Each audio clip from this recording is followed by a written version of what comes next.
Guys ఐబొమ్మని నడిపించే boss ఎవరైతే ఉన్నారో అతనైతే అరెస్ట్ అయ్యారు.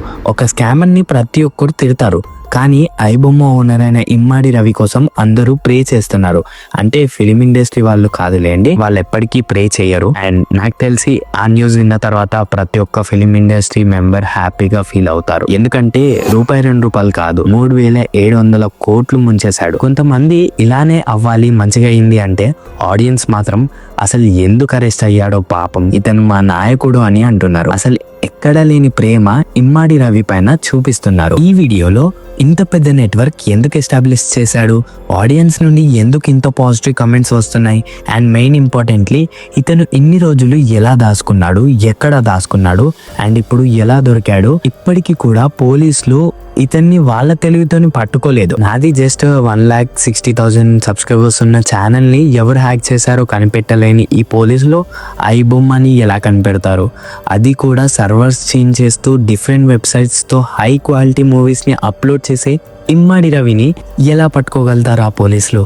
చాలా మంది ఇక్కడ పోలీసులని మెచ్చుకుంటున్నారు, బట్ వాళ్ళు అక్కడ చేసింది ఏం లేదు. నా ఛానల్ హ్యాక్ అయినప్పుడు వాళ్ళ యాక్షన్స్ ఎలా ఉండేవో నాకు తెలుసు, కాబట్టి నా ఎక్స్పీరియన్స్ తో చెప్తున్నా. అండ్ నేను మాత్రం ఇమ్మాడి రవినే సపోర్ట్ చేస్తా. ఒక స్కామర్ ని సపోర్ట్ చేస్తున్నావు అని మీరు అనొచ్చు. ఎలాంటి ఇన్ఫర్మేషన్ లేకుండా ఒక పెద్ద నెట్వర్క్ ని ఎస్టాబ్లిష్ చేసి పోలీసుల కంటే ఎక్కువ తెలివి ఉంది అని నిరూపించుకున్న రవినే సపోర్ట్ చేస్తా. ఈ టాపిక్ ని పక్కన పెట్టి మనం మెయిన్ టాపిక్ గురించి మాట్లాడుకుందాం. ఐబొమ్మ గురించి మీకు ఎంతో కొంత ఇన్ఫర్మేషన్ అయితే ఉండి ఉంటుంది, ఎందుకంటే మనలో ప్రతి ఒక్కరు లైఫ్ లో ఒక్కసారైనా ఐబొమ్మలో మూవీస్ ని చూసి ఉంటారు. అయితే ఐబొమ్మ యొక్క మెయిన్ ఎయిమ్ ఏంటి అంటే, ఫస్ట్ థింగ్, మిడిల్ క్లాస్ ఉండే వాళ్ళందరికీ మూవీస్ అనే ఎంటర్టైన్మెంట్ పరిచయం అవ్వాలి. కానీ థియేటర్స్కి వెళ్తే టికెట్ ప్రైజెస్ అండ్ అలానే అక్కడ ఉండే కూల్ డ్రింక్స్, పాప్కార్న్స్, మామూలు రేట్స్ ఉండవు. మెయిన్లీ మిడిల్ క్లాస్ వాళ్ళం ఎవరం కూడా వాటిని అఫోర్డ్ చేయలేం. అందుకే దాని బదులుగా హై క్వాలిటీలో మన టీవీలో అండ్ ఫోన్స్ లో ఈజీగా కొత్త కొత్త మూవీస్ ని చూడడానికి ఒక ప్లాట్ఫామ్ ని క్రియేట్ చేశాడు. ఒక కొత్త మూవీని చూడాలి అంటే వాటిని కేవలం ఓటీటీ ప్లాట్ఫామ్స్ లో మాత్రమే చూడగలుగుతాం. కానీ ఓటీటీ ప్లాట్ఫామ్స్ కూడా పెయిడ్ వర్షన్స్ ఉంటాయి, అంటే మనం దానికి కూడా మనీ కట్టాలి. కాబట్టి మిడిల్ క్లాస్ వాళ్ళం అఫోర్డ్ చేయలేం. ఇది కూడా ఒక రీజన్. అందుకే ఈ ఇమ్మాడి రవి అనే అతను ఈ ఐబొమ్మ, ఈ రాధా, బప్పం లాంటి పైరసీ వెబ్సైట్స్ ని క్రియేట్ చేశాడు. ఈ ఇమ్మాడి రవి గురించి మాట్లాడితే, ఇతనికి నాలెడ్జ్ వచ్చినప్పటి నుండి ఈ టెక్నికల్ హ్యాకింగ్, డీబగ్గింగ్ గురించి తెలుసుకోవడం అంటే చాలా ఇష్టం అంట. అండ్ ఇతనికి ఒక మూవీని థియేటర్లో చూడటం కంటే అందరికంటే ముందే చూడాలనే ఆలోచన ఉండేదంట. ఇంకా అతనికి ఉన్న నాలెడ్జ్ తో మూవీస్ కాపీని థియేటర్లో రిలీజ్ అయ్యే ముందే ఇతను డౌన్లోడ్ చేసుకునేవాడు. అసలు ఇదంతా రిస్కీగా చేసి మిడిల్ క్లాస్ వాళ్ళకి హెల్ప్ చేస్తున్నాడు అనుకోకండి. దాంతోపాటు ఇతను కొన్ని కోట్లు సంపాదించాడు.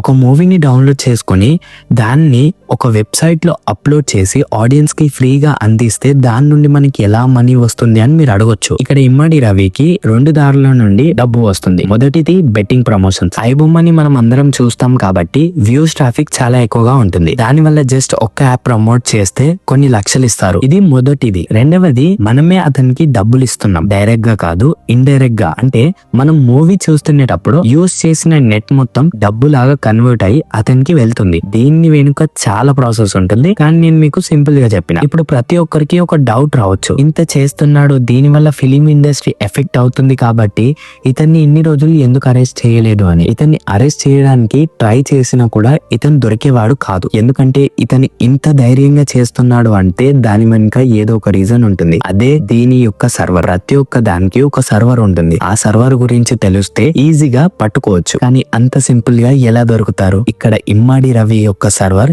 కరేబియన్ ఐలాండ్స్ లో వచ్చింది. ఉన్న ఫస్ట్ ఆప్షన్ తోని అతన్ని పట్టుకోలేదు. అయినా కూడా ఇంకో వే ఉంది. అది వెబ్సైట్ ఎక్కడ ఎస్టాబ్లిష్ అయిందో దాని డీటెయిల్స్ ని తెలుసుకోవడం. అవి తెలుసుకోవాలి అంటే ఇక్కడ క్లౌడ్ ఫేర్ అనే ఒక కంపెనీ ఉంటుంది, దాన్ని అప్రోచ్ అవ్వాలి. కానీ ఆ క్లౌడ్ ఫేర్ అనే కంపెనీ ఇలా క్లయింట్స్ యొక్క ఇన్ఫోని ఇవ్వడం మా పాలసీలో రెస్ట్రిక్ట్ చేశారు అని అనేసింది. ఇక సెకండ్ ఆప్షన్ కూడా క్లోజ్ అయింది. అలాంటిది ఇప్పుడు ఇమ్మాడి రవి ఎలా దొరికేశారు అంటే, దీనికి ఆన్సర్ ఎమోషన్స్. ఎంత ఏమున్నా ఎక్కువ రోజులు ముసుగులో ఉండలేము. అయితే ఇతని పర్సనల్ లైఫ్ లో వాళ్ళ భార్యకి అలానే ఈయనకి కొన్ని గొడవలు అవుతుండే. అయితే డివోర్స్ ఇస్తాను అని ఇండియాకి పిలిచింది వీళ్ళ ఆవిడ. దానికంటే ముందు ఇతను నెదర్లాండ్ నుండి ఫ్రాన్స్ కి షిఫ్ట్ అయ్యాడు. ఫ్రాన్స్ నుండి ఇండియాకి వచ్చాడు. ఇంకేముంది, అప్పుడే ఇతన్ని అరెస్ట్ చేశారు. రిపోర్ట్స్ ప్రకారం కొంతమంది ఎయిర్పోర్ట్ లో అరెస్ట్ చేశారు అంటే మరికొంతమంది ఇంట్లో అరెస్ట్ చేశారు అంటున్నారు. ఇంతకీ పోలీసు వాళ్ళకి ఇమ్మాడి రవి ఇండియాకి వస్తున్నాడు అని ఎలా తెలిసింది అంటే ఇమ్మాడి రవి యొక్క భార్య, అవును ఇక్కడ వాళ్ళ భార్యని ఇమ్మాడి రవిని వెన్నుపోటు పొడిచింది. ఒక్కసారి ఊహించుకోండి, ఇమ్మాడి రవి వాళ్ళ భార్య ఇలా చేసుండకపోతే ఎలా ఉంటుండేనో, ఇంకా ఎంత పెద్ద నెట్వర్క్ ని ఎస్టాబ్లిష్ చేస్తుండేనో. ఇది ఇంకా ముగిసిపోలేదు, ఇంకా అతనికి సంబంధించిన ఏజెంట్స్ బయటనే ఉన్నారు. కాబట్టి ఇది ఇలానే కంటిన్యూ అవుతుంది. ఇది ఎప్పటికీ ఎండ్ అవ్వని స్టోరీ. చెప్పాలంటే ఈ స్టోరీ ఇప్పుడే స్టార్ట్ అయ్యింది. నేను మీకు ఒకటి చెప్తున్నాను, మన ఛానల్లో ఈ సొసైటీకి సంబంధించిన ప్రతి ఒక్క కాంటెంపరీ అప్డేట్ నేను మీకు ఇస్తాను, అది కూడా ఫుల్ క్లారిటీగా మన తెలుగు లాంగ్వేజ్ లో. సో ఎవరైనా ఇప్పటి వరకు మన ఛానల్ ని సబ్స్క్రైబ్ చేసి ఉండకపోతే ఛానల్ ని డెఫినెట్ గా సబ్స్క్రైబ్ చేయండి. నెక్స్ట్ అప్డేట్స్ తో మళ్ళీ కలుద్దాం.